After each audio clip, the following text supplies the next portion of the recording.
আমরাও কিনে এনেছি তরমুজ।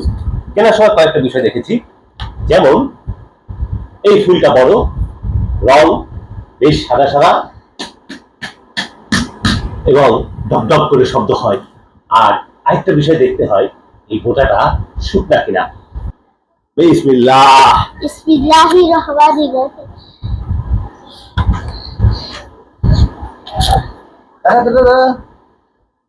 আমি একটু এরকম করি। ভালো, এই ভিডিওটা ভালো আসছে। আর একটু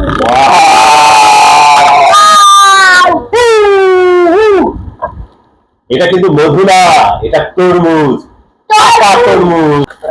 রাজা, বিসমিল্লাহ।